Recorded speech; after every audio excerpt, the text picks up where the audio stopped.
So a creature could, every time it would find a host, it would mutate, then it would do the same thing inside. The mutation itself would use a mutation to. And by the way, I included an angry turd as dog poo. It's not angry. But it's with just the fact of like the poo, would the poo be mutated somehow? Well, why not? Why wouldn't the poo be mutated? Or would it be just, you'd have to, the mutant would have to eat and would still have to have an indigestion system, a system to digest. Could have indigestion, I guess. Man, science is so complicated. Howdy everybody, it's me, Manic Mark, coming to you from the bunker system located underneath the Art Villa found somewhere in the jungles of the Midwest. And today I'm coming to you with a classic new painting based on this movie I saw last night, which has to do with the title up there, which is The Babies of Blood Glacier. That's the title of the painting, and the title of the movie was not The Babies of Blood Glacier, it's Blood Glacier anyway. It was a Netflix thing. It was like, had 1.5, 2 stars, not very many stars. But nonetheless, it's always a mistake, but I thought I'll just click on it and see what's going on. Alright, visually appealing, let's just back up. Okay, let's just say I'm going to put up photographs because it's going to be easier to show the photographs of the classic new painting. And it's classic. Why? Because it's classic Manic Mark. I finished it in 2000. That's how old the box is, okay? It's been painted twice, never cared for it. And I was redoing painting. I painted the whole living room and I painted the dining room, and there's so much stuff in the house, you have to take everything out from one quarter of the room, kind of squish in and like crawl behind things and paint.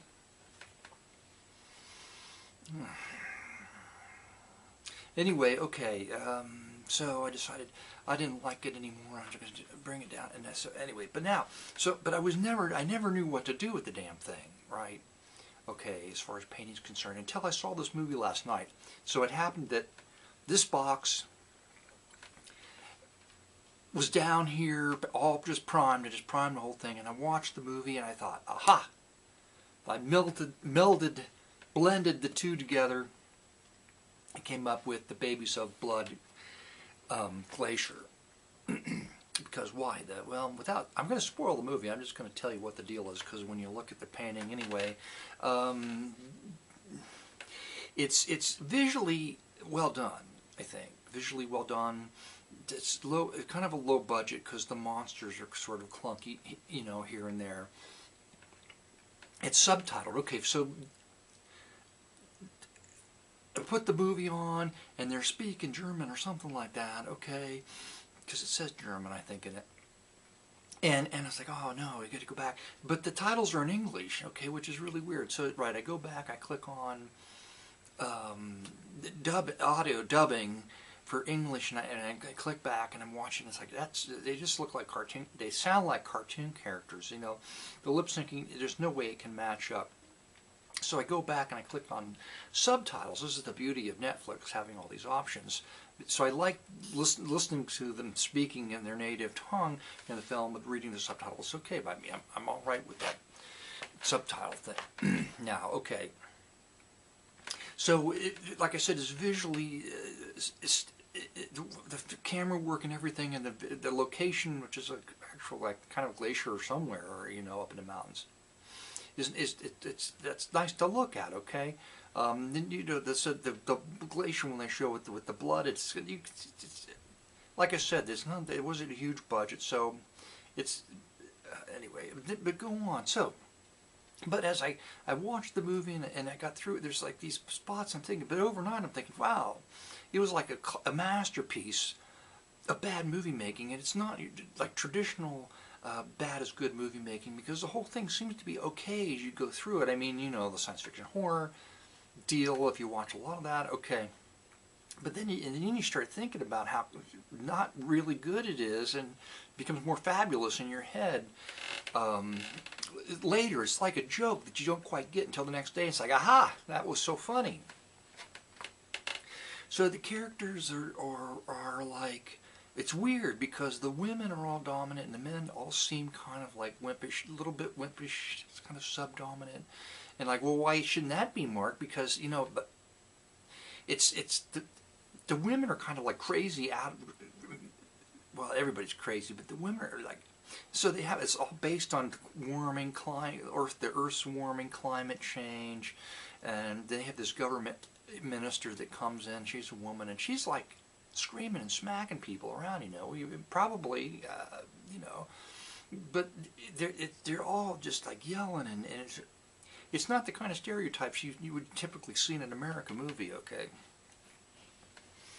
And I'm not saying right or wrong, I'm not saying anything, it's just what it is, but it's just odd, okay?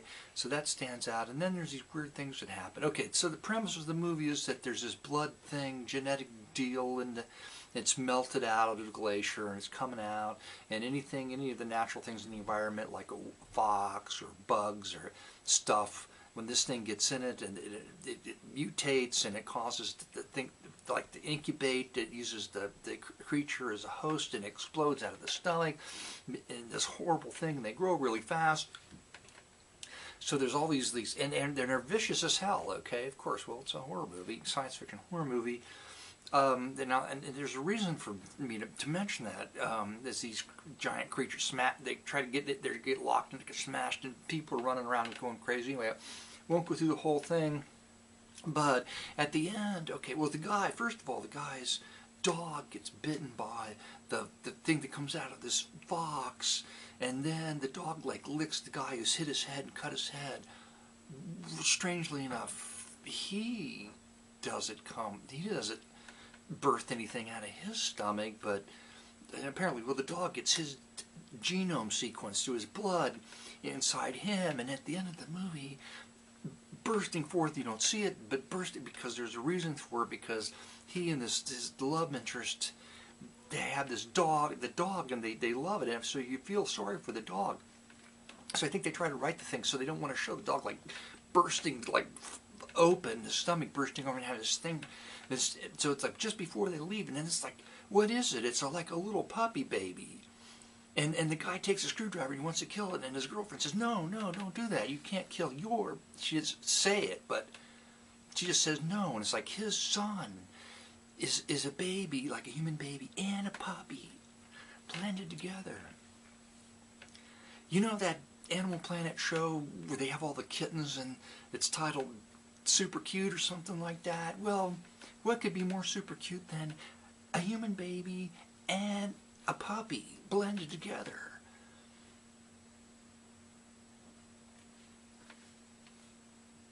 Nothing can be more cute than that, I don't think.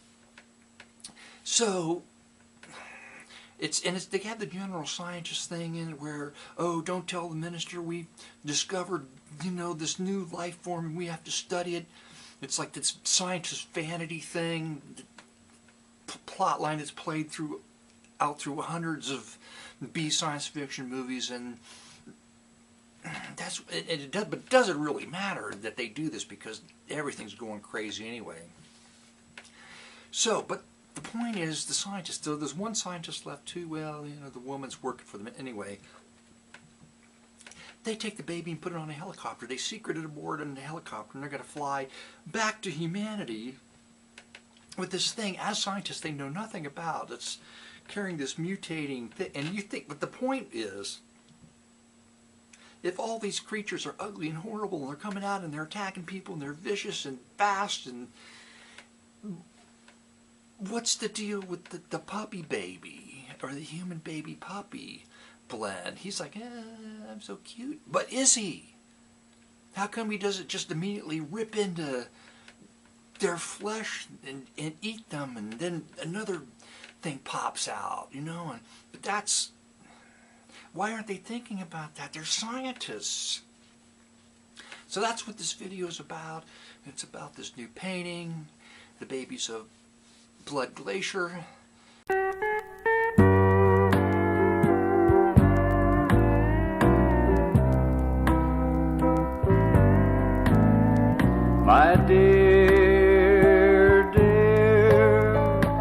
Little Susie Bell, I love you more than tongue and heart could tell. Little friend, I'm sorry you had to go away, but little Susie will meet again someday.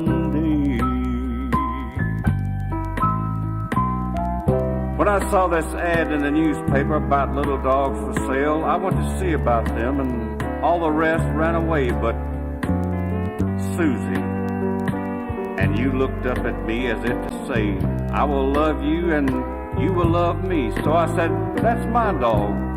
I will take her home with me, and I did.